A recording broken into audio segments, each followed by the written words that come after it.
प्यारे बच्चों नमस्कार। कैसे हैं आप सभी की तैयारी अंतिम चरण में है। कुछ बच्चों के कमेंट आए थे, सर जी आपने स्वर संधि की वीडियो बनाई है, व्यंजन संधि भी बता दीजिए और विसर्ग संधि भी। तो आज के वीडियो में बच्चों हम फटाफट व्यंजन संधि और विसर्ग संधि को जानेंगे, क्योंकि व्यंजन संधि और विसर्ग संधि आपके फाइनल टर्म के लिए बहुत महत्वपूर्ण है। तो तुरंत शुरू करते हैं बच्चों, क्योंकि आपके पास समय बहुत कम है। देखिए ये व्यंजन है, व्यंजन कितने होते हैं 33, वर्गीय व्यंजन 25, ये वर्ग है का वर्ग, चा वर्ग, टा वर्ग, ता वर्ग और पा वर्ग, और हर वर्ग में 5-5 व्यंजन होते हैं। ये देख रहे हैं ना आप। और ये अवर्गीय व्यंजन, संधि में इनका कोई काम नहीं है, संधि में ये वर्गीय व्यंजन का ही काम है। तो आपके सिलेबस में संधि क्या है, उस संधि का नाम है जसत्व संधि। क्या नाम है? जसत्व संधि। इसमें क्या करना होता है? वर्गीय प्रथम वर्णस्य वर्गीय तृतीय वर्णे परिवर्तनम।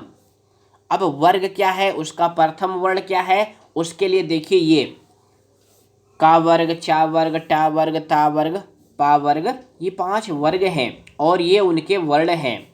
अब इसमें देखिए ये जो है ये कैसे वर्ण है, ये जो है सभी वर्गों के प्रथम वर्ण हैं और ये सभी वर्गों के तृतीय वर्ण हैं, यानी तीसरा वर्ण है, और ये सभी वर्गों का 5वां वर्ण है। यानी कहेंगे ये पहला वर्ण है, ये दूसरा वर्ण है, ये तीसरा, ये चौथा, ये 5वां। अब जसत्व संधि में क्या करना होता है बच्चों, देखिए बिल्कुल ट्रिक से देखेंगे कि पहले का तीसरे में परिवर्तन। ये ट्रिक याद करना है, पहले वर्ण का तीसरे वर्ण में परिवर्तन, इसी का नाम जसत्व संधि है। जस क्या है? एक प्रत्याहार है जिसमें यही 5 वर्ण आते हैं, गा, जा, डा, दा, बा। जस प्रत्याहार के हिसाब से कहेंगे तो प्रत्याहार के अंतर्गत जा, बा, गा, ड, दा, इस तरह से, क्योंकि माहिसा सूत्र में वर्णों का क्रम जो है इस प्रकार से है, जा, बा, गा, ड, दा। तो इन्हीं 5 वर्णों का इस संधि में आदेश होता है बच्चों, इसीलिए संधि का नाम है जसत्व संधि। अब इसकी परिभाषा क्या है, तो देखिए परिभाषा क्या है कि यदि पद के अंत में स्थित वर्गों के प्रथम वर्ण के बाद, कहाँ पे स्थित? पद के अंत में। किसके बाद? प्रथम वर्ण के बाद कोई स्वर हो अथवा कोई व्यंजन हो। अब व्यंजन में वर्गों का तीसरा, चौथा अथवा या, व, र, ल, ह, इनमें से कोई हो तो क्या हो जाएगा? वर्ग के प्रथम वर्ण के स्थान पर उसी वर्ग का तीसरा वर्ण हो जाएगा। इसको ऐसे समझिए प्यारे बच्चों, का के स्थान पर गा हो जाएगा, चा के स्थान पर जा हो जाएगा, टा के स्थान पर डा हो जाएगा। अब कैसे हो जाएगा ये देखिए, उदाहरण आगे। पहला उदाहरण है आपका वाक प्लस ईसा। अब यहाँ देखिए, ध्यान से देखिएगा, वाक एक पद है, उसके अंत में का है, का के बाद बड़ी ई है, तो का के स्थान पे गा हो जाएगा। का के स्थान पे क्या हो जाएगा? का के स्थान पर गा हो जाएगा। अब गा भी कैसा होगा? हलंत वाला होगा, क्योंकि का में देखिए हलंत लगा हुआ है, तो जो बाद वाला स्वर है वो मात्रा के रूप में गा में लग जाएगा। तो आपका संधि पद बनेगा वागीसः। क्या बनेगा? वागीसः। बहुत आसान है बच्चों। अब आपके पेपर में वागीसा आएगा तो आपको वाक प्लस ईसा करना होगा, और ये आएगा तो आपको संधि करके वागीसा करना होगा। उसके बाद दूसरा उदाहरण है दिक प्लस गजः। अब यहाँ भी दिक में भी क्या है? दिक मतलब होता है दिशा, और गजः माने होता है हाथी, तो इसको मिलाएंगे तो क्या बन जाएगा? दिग्गजः। अब यहाँ ध्यान देने वाली बात क्या है बच्चों, देखो दिक यानी का के बाद क्या है? गा। अब ये का आधा था तो इसके स्थान पे यहाँ पे आधा गा हुआ है, देख रहे हैं ना, दिग्गजा। यहाँ वागीसा में पूरा गा, पूरा मतलब ये जो बड़ी ई की मात्रा स्वर था ये मात्रा के रूप में गा में लग गया, लेकिन यहाँ पे का के बाद गा है, इसलिए गा आधा ही हो गया। ये भी आपको ध्यान देना पड़ेगा। उसके बाद अब चा का उदाहरण देखिए, अच प्लस अंतः। अच मतलब क्या होता है? स्वर, और अंतः हमारे अंत में, तो दोनों को मिलाएंगे तो चा के स्थान पर क्या करेंगे? जा को करेंगे। क्योंकि उसी वर्ग का तीसरा करना, यही तो करना है संधि में, पहले का तीसरा संधि में। तो क्या बन जाएगा प्यारे बच्चों, अजंतः। हरस बहुत आसान है ना, अच प्लस अंतः अजंतः। उसके बाद षड प्लस आननः। अब षड क्या है, इसके अंत में टा है, क्या है, टा। अब टा क्या है, टा वर्ग का पहला वर्ण है, तो इसी के स्थान पे तीसरा कर दो, यानी टा बराबर किस में बदल जाएगा, डा में। अब डा के बाद यहाँ पे जो आनना का बड़ा आ है वो मात्रा के रूप में इस डा में लग जाएगा, तो क्या बन जाएगा, ध्यान से देखिए, षडाननः। क्या बन गया, षडाननः। उसके बाद ता का उदाहरण देखिए, जगत प्लस ईसाह। अब यहाँ जगत के अंत में क्या है, ता, ता के बाद क्या है, बड़ी ई, तो ता किस में बदल जाएगा, ता बदल जाएगा दा में, और जो बड़ी ई है वो मात्रा के रूप में उसमें लग जाएगी, तो क्या बन जाएगा, जगदीशाह। उसके बाद उदाहरण है ये पा वाला, शुप प्लस अंतः। अब शुप में क्या है, पा है, जो कि पा वर्ग का पहला वर्ड है, इसी के स्थान पे तीसरा वर्ड कर देंगे, यानी पा को बा में बदल देंगे, तो क्या बन जाएगा, शुबंतः। समझ में आ गया ना बच्चों। अब इसमें क्या करना है, ये संधि के उदाहरण है। अब उसके बाद हम देखेंगे कि अगर विच्छेद आएगा तो क्या करेंगे। तो यहां पर देखो, ये संधि पद यहाँ पे दिए गए हैं, इस तरह के पद भी आपके प्रश्न पेपर में आएंगे। संधि वाला प्रश्न आपके पेपर में कौन सा प्रश्न होता है, पांचवा प्रश्न होता है प्यारे बच्चों, पांचवा प्रश्न होता है। तो अगर इस तरह से आएगा तो इसमें क्या करना है, विच्छेद करना है, क्योंकि यहाँ पहले से संधि कर दी गई है, आपको विच्छेद करना है, यानी पदों को अलग करना है। तो विच्छेद करने के लिए क्या करेंगे, जसत्व संधि में ये जो तीर आपको इधर दिख रही है ना, इसी तीर को घुमा देंगे। ये देखिए तीर कैसे घूम रही है, यानी तीसरे के स्थान पे पहले को कर देंगे। विच्छेद में क्या करेंगे, तीसरे के स्थान पे पहले को कर देंगे। अब यहाँ कालाद अनंतरम, अब ये जो आपका द्वितीय पाठ है स्वर्णका का हवाला, उसी पाठ का उदाहरण है, कालाद अनंतरम। अब यहाँ पे आपको दा मिल गया, अब इस दा को क्या करना है, ता में बदलना है, और हलंत वाले ता में बदलना है, और जो आ है इसमें जो मात्रा के रूप में आ लगा हुआ है उसको स्वर के रूप में लिख देंगे। तो किस तरह से लिखेंगे, इस तरह से, कालात प्लस अनंतरम। ये विच्छेद है बेटा, क्योंकि विच्छेद थोड़ा आप कठिन लगता है आपको, तो कैसे करेंगे ये समझ लो। कालात प्लस अनंतरम, जो दा था उसको हमने ता में बदल दिया, और जो उसमें मात्रा लगी थी छोटे आवा की उसको हमने आ के रूप में लिख करके इस तरह लिख दिया, कालात अनंतरम। इसका अर्थ होता है समय के बाद। ग्रामाद बही, अब यहाँ भी आपको देखो दा दिख रहा है ना, ये भी आपका स्वर्णकाका वाले पाठ का उदाहरण है। तो ग्रामाद बही, इसको विच्छेद करेंगे तो क्या बनाएंगे, जो दा है उसको ता में बदल देंगे, बस कुछ नहीं करना, जो दा है उसको हमने ता में बदल दिया, पूरा बीच में एक प्लस का चिन्ह लगा दिया। कितना आसान है संधि विच्छेद करना। तदेव, तदेव का विच्छेद क्या करेंगे, तत् प्लस एव।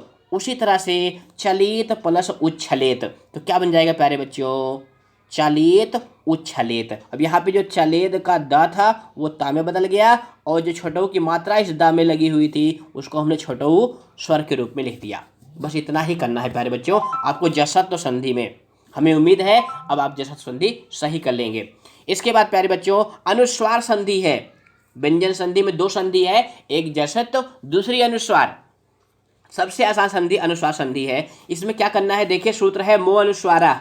यह सूत्र क्या कहता है, यदि किसी पद के अंत में माँ हो उसके बाद कोई व्यंजन आए तो माँ के स्थान पर अनुस्वार हो जाता है। क्या कह रहे हैं, यानी पद के अंत में माँ वर्ण हो उसके बाद कोई व्यंजन हो तो जो माँ है वो अनुस्वार में, अनुस्वार जानते हो ना इस तरह से, जिसको आप हिंदी में अंक की बिंदु कहते हो। क्या कहते हो, अंक की बिंदु। तो वो जो है अनुस्वार में बदल जाएगा। समझ गए, बहुत अच्छे। अब उसके बाद देखिए उदाहरण देखिए, हरिम प्लस वंदे। अब यहाँ माँ है, माँ के बाद वाह है, वाह जो कि व्यंजन है, तो क्या हो जाएगा हरिम वंदे, यानी जो माँ था वो अनुस्वार में बदल गया। कितना आसान है, अहम गच्छामि, मैं जाता हूँ। अब ये व्याकरण की दृष्टि से यहाँ पे जो माँ है वह अनुस्वार में बदलेगा इस तरह से। तो ये आएगा तो आपको ये करना होगा, ये आएगा तो ये करना होगा। नाम आपके पेपर में नहीं पूछा जाता है संधि का, किसी भी संधि का नाम नहीं पूछा जाता है। क्या पूछा जाता है, संधि और विच्छेद, इतना ही आपको याद करना है। सूत्र भी आपको याद करने की जरूरत नहीं है, केवल संधि और विच्छेद कैसे करेंगे इतना ही आपको ये ध्यान रखना है। इसके बाद बच्चों विसर्ग संधि है। विसर्ग संधि भी आपके सिलेबस में है। तो विसर्ग संधि में क्या है, विसर्ग को रुत उत और गुण, इसका सूत्र है अतोरूर पुलुतात अपुलुते। इसका अर्थ होता है यदि विसर्ग के पहले आ हो, विसर्ग के बाद भी हर्ष आ हो, तो विसर्ग को पहले रू आदेश करेंगे, फिर रा के स्थान पे ऊ का आदेश करेंगे, उसके बाद आ और ऊ मिल करके ओ हो जाएंगे, ओ और आ मिल करके पूर्व रूप एक आदेश होकर के ओ ही रहता है, और ओ के बाद जो आ होता है वह अवग्रह में बदल जाता है। अब कुछ बच्चे कहेंगे सर जी ये परिभाषा तो हमको समझ में ही नहीं आई, फिर हम क्या करें। तो प्यारे बच्चों, परिभाषा नहीं समझ में आई कोई दिक्कत नहीं, परिभाषा आपके पेपर में नहीं आएगी, आपके पेपर में तो ये आएगा, विच्छेद पद दिया रहेगा तो आपको ये करना होगा। अब ये कैसे करना है बस इतना ही समझना है। इसको ऐसे समझ लो प्यारे बच्चों कि यदि ये विसर्ग है ना, इसके पहले आ हो, ध्यान से देखिएगा, उसके बाद भी क्या हो, आ हो, यानी विसर्ग के पहले भी आ हो और विसर्ग के बाद में भी छोटा आ हो। तो ये जो विसर्ग है और ये जो छोटा आ है, ध्यान से देखिएगा नहीं तो फिर भूल जाएंगे, ये जो विसर्ग है और ये छोटा आ है ये ओ में बदल जाएगा। कहाँ बदल जाएगा, ओ में। और जो ये बाद वाला आ है ये जो है अवग्रह में बदल जाएगा, इस तरह से बन जाएगा ओ। अब इसको उदाहरण के द्वारा देखिए, यहाँ पे बालह प्लस अयम देख रहे हैं ना, तो क्या बन गया, बालू अयम। क्या बन गया, बालू अयम। जो विसर्ग था वो ओ में बदल गया, जो बाद वाला आ था वो अवग्रह में बदल गया, इसको अवग्रह कहते हैं। ये देखो ना बच्चों, ये अवग्रह का चिन्ह है जिसको आप इंग्लिश में कैपिटल एस कहते हैं। अब इसके कुछ परीक्षा उपयोगी उदाहरण देखिए, व्याघ्र प्लस अपि, क्या बन गया, व्याघ्रो अपि। अब यहाँ व्याघ्र, इसके पहले विसर्ग, अब हर्ष आ है विसर्ग के पहले और उसके बाद आ है, यहाँ पर ध्यान दे रहे हैं ना, विसर्ग के पहले आ है, विसर्ग के बाद भी आ है, तो विसर्ग ओ में बदल गया, और जो अपि का आ है वो एस में यानी अवग्रह में बदल गया। दूसरा उदाहरण है, ध्यान से देखिए, कह प्लस अपि। कह प्लस अपि क्या बन गया, को अपि। इसी तरह से सह प्लस अवदत, सो अवदत। निरपः प्लस अवदत, निरपो अवदत। प्रथमः प्लस अध्यायः, प्रथमो अध्यायः। अब यहाँ सभी इनके अंत में क्या है, आ है, छोटा आ है, उसके बाद विसर्ग है, उसके बाद पुनः छोटा आ है। एक बार पुनः बता रहे बच्चों, इस नियम को याद कर लीजिए, ट्रिक को याद कर लीजिए। तो ये जो विसर्ग और ओ आ था वो ओ में बदल गया, और जो इधर वाला आ है ना ये अवग्रह में बदल गया। बस इतना ही तो करना है। अब कुछ बच्चे कहेंगे सर जी पेपर में प्रश्न कैसे आएगा, पेपर में अगर ये को अपि आएगा तो आपको कह प्लस अपि ये लिखना होगा, यानी संधि आएगी तो विच्छेद करना होगा, विच्छेद आएगा तो संधि करनी होगी। इसी नियम का एक दूसरा सूत्र है हसिचा। ये क्या कहता है, ध्यान से देखिए, ये कहता है यदि विसर्ग के पहले आ हो, विसर्ग के बाद में हस प्रत्याहार का कोई वर्ण हो। किस प्रत्याहार का, हस प्रत्याहार का। हस प्रत्याहार में कौन कौन से वर्ण आते हैं देखिए, वर्गों के तृतीय, चतुर्थ, पंचम वर्ण तथा या, रा, ला, वा, हा। तो विसर्ग के स्थान पर रा, पुनः रा को उ, तदंतर आ और उ मिलकर ओ हो जाते हैं। तो हम आपको ट्रिक बताते हैं क्या करना है, क्योंकि ये परिभाषा आपको इतनी जल्दी याद होने वाली नहीं है। तो विसर्ग के पहले आ हो, विसर्ग के बाद हस प्रत्याहार का कोई वर्ण हो, सुना रहे ना, तो हस प्रत्याहार का वो जो आ है और विसर्ग है ये दोनों ओ में बदल जाएंगे। बस इतना ही करना है। अब इसका उदाहरण देखेंगे तो आपको बिल्कुल समझ में आ जाएगा। तपा प्लस वनम क्या हो गया, तपोवनम हो गया। तपह प्लस वनम क्या हो गया, तपोवनम हो गया, क्योंकि विसर्ग है, विसर्ग के पहले आ है। अब इसका जो फेमस उदाहरण है, प्रसिद्ध उदाहरण है, जो आपके पेपर में आने वाला है, ये देखिए हमने सारे उदाहरण आपके लिए फटाफट ला दिए। भ्रांतः प्लस बालः क्या हो गया, भ्रांतो बाला। खिन्नः प्लस बालकः, खिन्नो बालकः। प्रीतः प्लस बालः, प्रीतो बाला। ये तीनों उदाहरण जो है बच्चों बहुत BBIP वाले हैं, इनको बिल्कुल याद कर लीजिए, ये बिल्कुल आ सकते हैं। ये किस पाठ के हैं? जो आपका छठा पाठ है भ्रांतो बालः, उसी पाठ के तीनों उदाहरण हैं। तो ये बहुत महत्वपूर्ण है। कः प्लस भेदः को भेदः, निर्धनः प्लस जनः निर्धनो जनः। अब इसमें बच्चों कैसे प्रश्न आएगा ये देखिए, अगर ये आएगा, ये कैसा पद है? ये संधि पद है। कैसा पद है? ध्यान से देखिएगा, ये संधि पद है, यानी सिर्फ संधि हो चुकी है। ये आएगा तो आपको ये करना होगा। अब ये क्या है? ये विच्छेद है। क्या है ये? ये विच्छेद है। ये करना होगा, यही तो करना है आपको कि संधि आएगी तो विच्छेद करना होगा, विच्छेद आएगा तो संधि करनी होगी। बस इतना है, अगर आपने समझ लिया तो संधि के पूरे 4 अंक प्राप्त कर लेंगे। स्वसंधि की वीडियो आपने प्ले लिस्ट में देखी ही होगी, इसलिए उसको हमने यहाँ पे नहीं बताया, क्योंकि स्वसंधि हम पहले आपको बता चुके थे। व्यंजन और विसर्ग संधि आपको नहीं बताए थे, इसलिए हमने कहा चलते चलते फटाफट आपको ये संधि भी बता दें, ताकि हमारा कोई भी बच्चा उसके एक भी नंबर कम ना हो। तो बेस्ट ऑफ लक बच्चों, धन्यवाद।